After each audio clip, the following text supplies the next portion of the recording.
Ladies and gentlemen, please welcome the President of the Republic of Poland, Andrzej Duda. Szanowni Państwo, powitajmy prezydenta Rzeczypospolitej Polskiej, pana Andrzeja Dudę.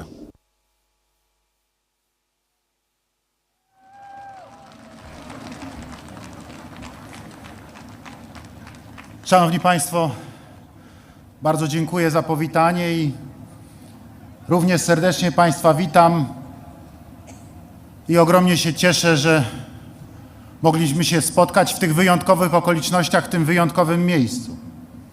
W wyjątkowych okolicznościach, bo w związku z wizytą w naszym kraju, w Polsce, prezydenta Stanów Zjednoczonych Ameryki, pana Joe Bidena, który przybył do nas wprost z pogrążonego w mroku rosyjskiej agresji Kijowa, którego, tak jak i całej Ukrainy, bohatersko bronią dzisiaj nasi sąsiedzi, Ukraińcy, obrońcy swojej ojczyzny. Spotykamy się w wyjątkowym miejscu, w Warszawie, stolicy Polski, pod Zamkiem Królewskim, który jest symbolem świetności Rzeczypospolitej obojga narodów, symbolem świetności Polski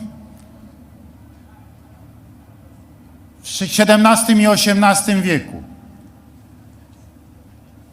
W zamku, w którym obradował polski Sejm, w zamku, w którym w 1791 roku uchwalono Konstytucję 3 maja.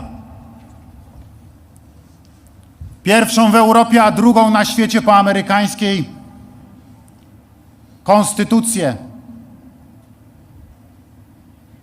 która miała przełomowy wkład w rozwój wolnego świata, dzisiejszej naszej cywilizacji. Symbolu Rzeczypospolitej, który w trakcie II wojny światowej został zburzony, spalony, płonął na oczach całego świata. Potem pod niemiecką okupacją leżał w ruinach. Tu ginęli powstańcy warszawscy, walcząc ze znienawidzonym okupantem. A potem, po II wojnie, kiedy znaleźliśmy się w sowieckiej strefie wpływów, był odbudowywany wysiłkiem całego narodu.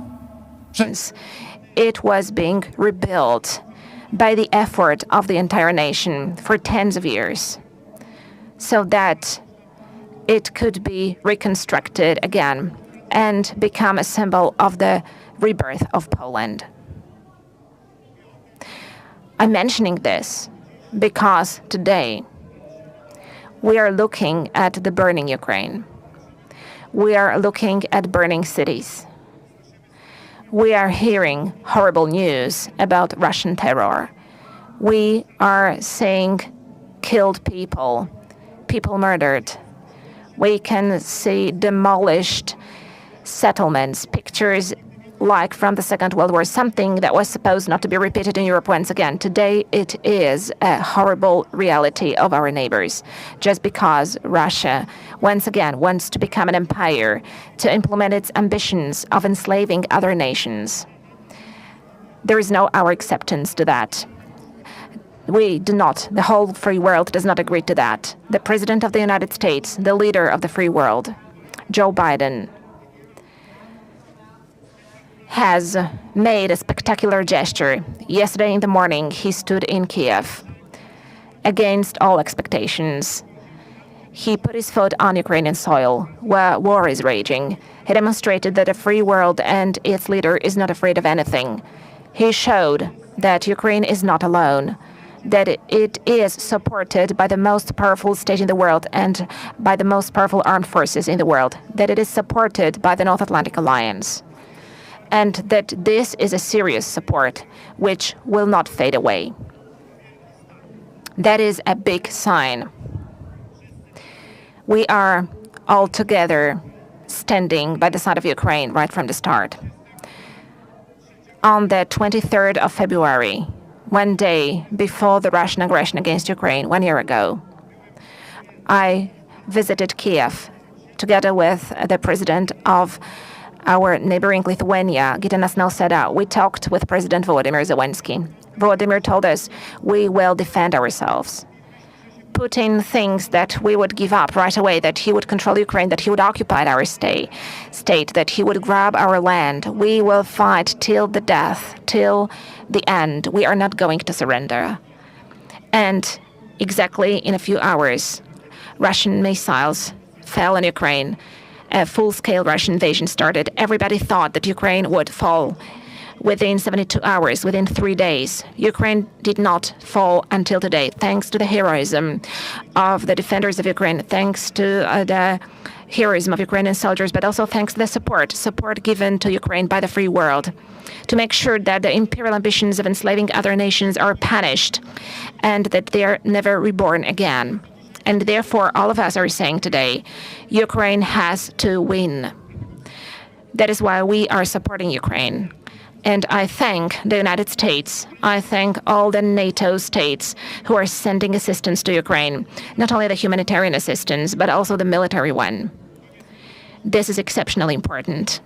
But I'm also grateful to the United States and to our allies for the fact that they are strengthening our security, the security of NATO's eastern flank, to make sure that it doesn't cross anybody's mind to attack our land. Thanks to the presence of the U.S. armed forces, thanks to the presence of allied troops, thanks to the wise policy of strengthening Polish armed forces in recent years, we are becoming more and more secure, and we are more and more convinced of our security. And thanks to this, the potential aggressors are less and less sure. I believe that this brutal Russian assertiveness will be punished and crushed in Ukraine, that Russia will have to leave Ukrainian land with shame, the land which it is occupying, that Ukraine will win, that the defenders of Ukraine will prevail, that this spilled blood, that this horrible sacrifice, which is being paid by the Ukrainian nation, will bear fruits of a grand victory. We, the Poles, have got an experience of providing assistance one to the other. Saint John Paul II, Karol Wojtyła, the Pope, spoke of solidarity. One and the other is solidarity. That is solidarity, never one against the other. It is our huge achievement, that solidarity, the 10 million strong movement which broke the communism with the support of the Pope and the United States, of the free world, thanks to which we broke down the Iron Curtain. Precisely this reflex of interhuman solidarity is leading my compatriots today to helping their neighbors from Ukraine. Once again, thank you for that. Thank you for opening your homes, and thank you for offering bread to those in need. Thank you that they're here among us today, and many of them feel here at home. That's what they are saying. They're grateful to us for the fact that we welcomed them, although millions of them have come. 2 million are still living here with us, although nobody had expected that. We shared like brothers in solidarity. This is the solidarity of the world today, solidarity with Ukraine. And I'm calling on all the leaders of the European states, of the North Atlantic Alliance, to stand in solidarity with Ukraine, to support Ukraine all the time, to provide Ukraine with military support so that the defenders of Ukraine have weapons to fight with. Do not hesitate. Do not be afraid. There is no place for business as usual with Russia anymore. Where blood is being shed, honest people do not do business. It has to be stopped there at all costs. Today, this can be stopped only by modern armaments, because this is what Ukraine needs. Thank you to President Joe Biden for his exceptional courage, for his determination. Thank you to the American nation. Thank you to the authorities of the United States. Thank you to the American Congress for all the donations for Ukraine, for the great support offered to Ukraine, for the fact that thanks to this huge military assistance of the United States, Ukraine is fighting. And others are also providing support, because this is the role of NATO, to defend the free world, to support the free world.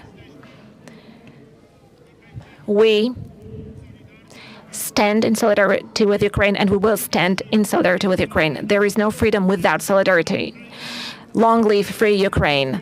Long live the alliance of the Republic of Poland with the United States. Long live NATO. Long live free world. Long live Poland. There is no freedom without solidarity.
Szanowni Państwo, powitajmy 46. prezydenta Stanów Zjednoczonych Ameryki, pana Joe Bidena. Ladies and gentlemen, please welcome the 46th President of the United States of America, Joe Biden. Freedom.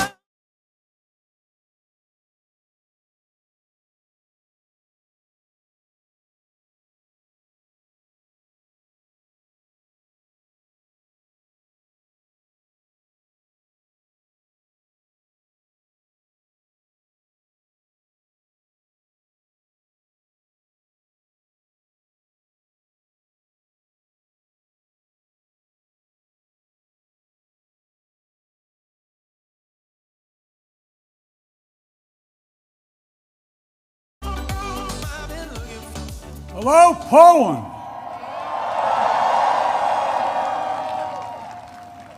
One of our great allies. President Duda, Prime Minister, Mr. Mayor, to all the former ministers and presidents, as well as mayors and Polish political leaders from all across the country, thank you for welcoming back to Poland. You know, it was nearly 1 year ago I spoke at the Royal Castle here in Warsaw, just weeks after Vladimir Putin had unleashed his murderous assault on Ukraine, the largest land war in Europe since World War II had begun. And the principles that have been the cornerstone of peace, prosperity, and stability on this planet for more than 75 years were at risk of being shattered. 1 year ago, the world was bracing for the fall of Kyiv. Well, I've just come from a visit to Kyiv, and I can report Kyiv stands strong. Kyiv stands proud. It stands tall. And most important, it stands free. When Russia invaded, it wasn't just Ukraine being tested. The whole world faced a test for the ages. Europe was being tested. America was being tested. NATO was being tested. All democracies are being tested. And the questions we faced were as simple as they were profound. Would we respond? Or would we look the other way? Would we be strong? Or would we be weak? All of our allies, would be united or divided? 1 year later, we know the answer. We did respond. We would be strong. We would be united. And the world would not look the other way. We also face fundamental questions about the commitment to the most basic of principles. Would we stand up for the sovereignty of nations? Would we stand up for the right of people to live free from naked aggression? Would we stand up for democracy? 1 year later, we know the answers. Yes, we would stand up for sovereignty, and we did. Yes, we would stand up for the right of people to live free from aggression, and we did. And we would stand up for democracy, and we did. And yesterday, I had the honor to stand with President Zelensky in Kyiv to declare that we will keep standing up for these same things, no matter what.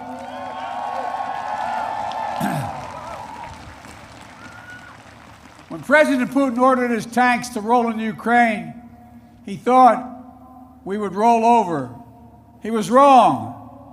The Ukrainian people are too brave. America, Europe, a coalition of nations from the Atlantic to the Pacific, we were too unified.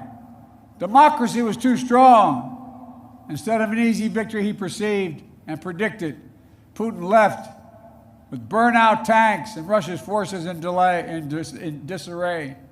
He thought he'd get the Finlandization of NATO. Instead, he got the NATOization of Finland and Sweden. He thought NATO would fracture and divide. Instead, NATO is more united and more unified than ever before. He thought he could weaponize energy to crack Europe's resolve. Instead, we're working together to end Europe's dependence on Russian fossil fuels. He thought autocrats like himself were tough and leaders of democracy were soft. And then he met the iron will of America and the nations everywhere that refused to accept the world governed by fear and force. He found himself at war with a nation led by a man whose courage would be forged in fire and steel, President Zelensky. President Putin is confronted with something today that he didn't think was possible a year ago. The democracies of the world have grown stronger, not weaker. But the autocrats of the world have grown weaker, not stronger. Because in the moments of great upheaval and uncertainty, that knowing what you stand for is most important. And knowing who stands with you makes all the difference. The people of Poland know that, you know that. In fact, you know it better than anyone here in Poland. Because that's what solidarity means. Through partition and oppression, when the beautiful city was destroyed after the Warsaw Uprising, during decades under the iron fist of communist rule, Poland endured because you stood together. That's how brave leaders of the opposition and the people of Belarus continue to fight for their democracy. That's how the resolve of Moldovan people, the resolve of the people of Moldova to live in freedom, gained them independence and put them on the path to EU membership. President Sandu is here today. I'm not sure where she is, but I'm proud to stand with you and the freedom-loving people of Moldova. Give her a round of applause. 1 year into this war, Putin no longer doubts the strength of our coalition, but he still doubts our conviction. He doubts our staying power. He doubts our continued support for Ukraine. He doubts whether NATO can remain unified. But there should be no doubt. Our support for Ukraine will not waver. NATO will not be divided, and we will not tire.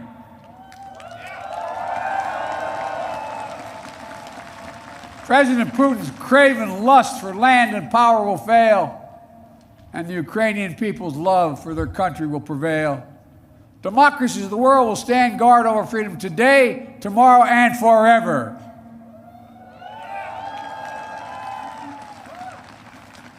So that's what's at stake here, freedom. That's the message I carried to Kyiv yesterday, directly to the people of Ukraine. When President Zelensky said he came to the United States in December, quote, he said, "This struggle will define the world and what our children and grandchildren, how they live, and then their children and grandchildren." He wasn't only speaking about the children and grandchildren of Ukraine. He was speaking about all of our children and grandchildren, yours and mine. We're seeing again today what the people of Poland and the people across Europe saw for decades. Appetites of the autocrat cannot be appeased. They must be opposed. Autocrats only understand one word: no, no, no. No, you will not take my country. No, you will not take my freedom. No, you will not take my future. And I'll repeat tonight what I said last year in this same place. A dictator bent on rebuilding an empire will never be able to ease the people's love of liberty. Brutality will never grind down the will of the free. And Ukraine will never be a victory for Russia. Never.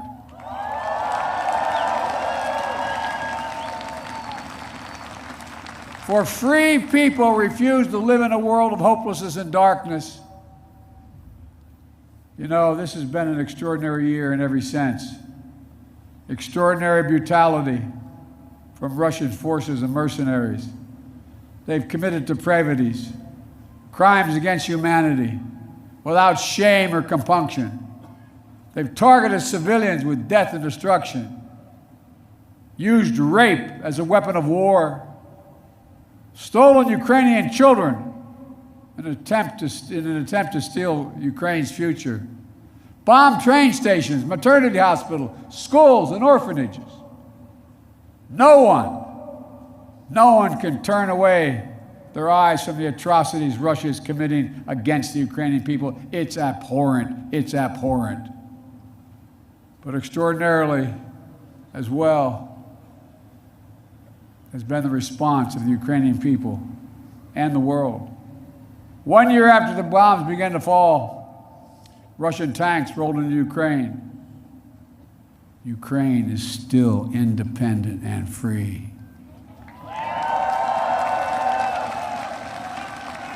From Kherson to Kharkiv, Ukrainian fighters have reclaimed their land. More than 50% of the territory Russia held last year. The blue and the yellow flag of Ukraine proudly waves once again.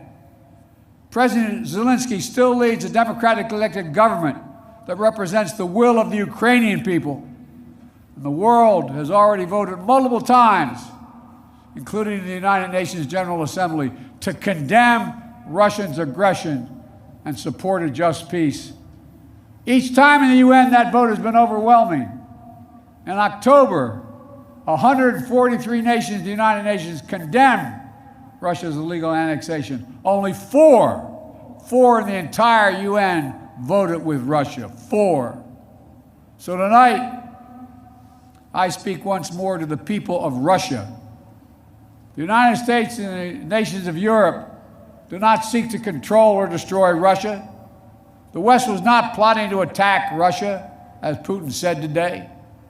And millions of Russian citizens who only want to live in peace with their neighbors are not the enemy. This war was never a necessity. It's a tragedy. President Putin chose this war. Every day the war continues is his choice. He could end the war with a word. It's simple. If Russia stopped invading Ukraine, it would end the war. If Ukraine stopped defending itself against Russia, it would be the end of Ukraine. That's why together we're making sure Ukraine can defend itself. The United States has assembled a worldwide coalition of more than 50 nations to get critical weapons and supplies to the brave Ukrainian fighters on the front lines. Air defense systems, artillery, ammunition, tanks, armored vehicles. The European Union and its member states have stepped up with unprecedented commitment to Ukraine. Not just in security assistance, but economic and humanitarian refugee assistance and so much more. To all of you here tonight, take a moment, and I'm serious when I say this. Turn around and look at one another. Look at what you've done so far. Poland is hosting more than 1.5 million refugees from this war. God bless you. Poland's generosity, your willingness to open your hearts and your homes is extraordinary. And the American people are united in our resolve as well. All across my country, in big cities and small towns, Ukrainian flags fly from American homes. Over the past year, Democrats and Republicans in our United States Congress have come together to stand for freedom. That's who Americans are, and that's what Americans do. The world is also coming together to address the global fallout from President Putin's war. Putin tried to starve the world, blocking the ports in the Black Sea to stop Ukraine from exporting its grain, exacerbating the global food crisis that hit developing nations in Africa especially hard. Instead, the United States and the G7 and partners around the world answered the call with historic commitments to address the crisis and to bolster global food supplies. And this week, my wife, Jill Biden, is traveling to Africa to help bring attention to this critical issue. Our commitment is to the people of Ukraine and the future of Ukraine, a Ukraine that's free, sovereign, and democratic. That was the dream of those who declared Ukraine's independence more than 30 years ago, who led the Orange Revolution and the Revolution of Dignity, who braved ice and fire in the Maidan, and the Heavenly 100 who died there. and those who continue still to root out Kremlin's efforts to corrupt, coerce, and control. It's a dream for those Ukrainian patriots who fought for years against Russia's aggressions in the Donbass, and the heroes who've given everything, given their lives in the service of their beloved Ukraine. I was honored to visit their memorial in Kyiv yesterday to pay tribute to the sacrifice of those who lost their lives, standing alongside President Zelensky. The United States and our partners stand with Ukraine's teachers, its hospital staff, its emergency responders, the workers in cities across Ukraine who are fighting to keep the power on in the face of Russia's cruel bombardment. We stand with the millions of refugees of this war who found a welcome in Europe and the United States, particularly here in Poland. Ordinary people all across Europe did whatever they could to help and continue to do so. Polish businesses, civil society, cultural leaders, including the First Lady of Poland, who is here tonight, have led with the heart and determination, showcasing all that's good about the human spirit. Madam First Lady, we love you. Thank you all.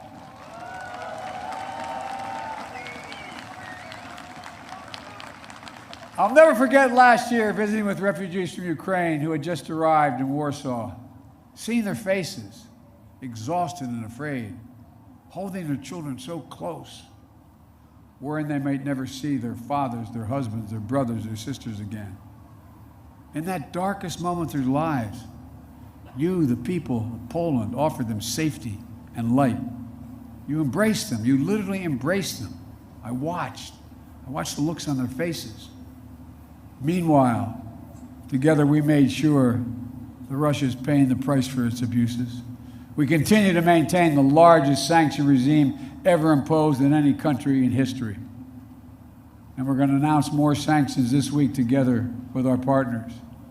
We'll hold accountable those who are responsible for this war, and we'll seek justice for the war crimes and crimes against humanity continuing to be committed by the Russians.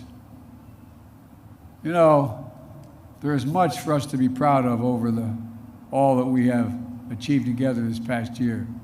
But we have to be honest and clear-eyed as we look at the year ahead. The defense of freedom is not the work of a day or of a year. It's always difficult. It's always important. As Ukraine continues to defend itself against the Russian onslaught and launch counteroffensive of its own, there will continue to be hard and very bitter days, victories and tragedies. But Ukraine is steel for the fight ahead. And the United States, together with our allies and partners, are going to continue to have Ukraine's back as it defends itself. Next year, I will host every member of NATO for our 2024 summit in the United States. Together, we'll celebrate the 75th anniversary of the strongest defensive alliance in the history of the world, NATO. And let there be no doubt, the commitment of the United States to our NATO alliance and Article 5 is rock solid. And every member of NATO knows it, and Russia knows it as well. An attack against one is an attack against all. It's a sacred oath.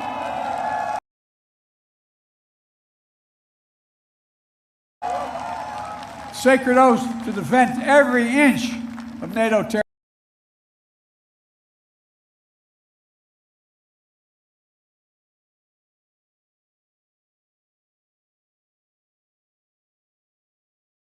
territory. Over the past year, the United States confronted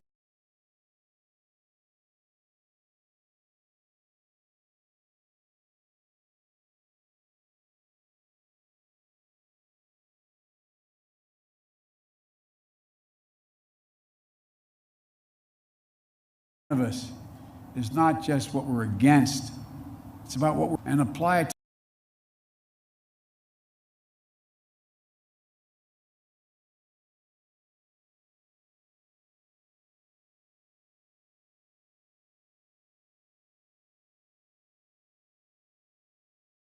lifting up lifting up the lives of people everywhere, improving health, growing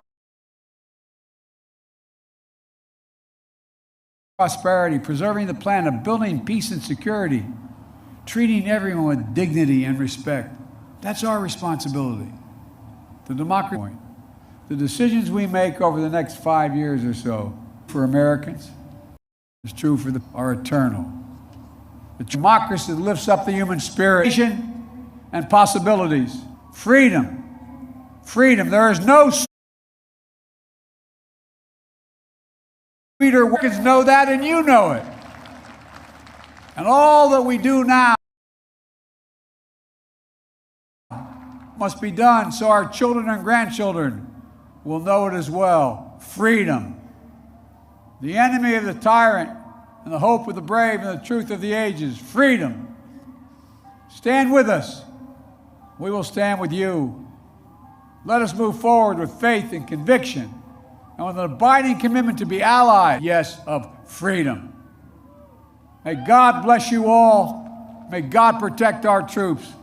And may God bless the heroes of Ukraine and all those who defend freedom around the world. Thank you, Poland. Thank you, thank you, thank you for what you're doing. God bless you all.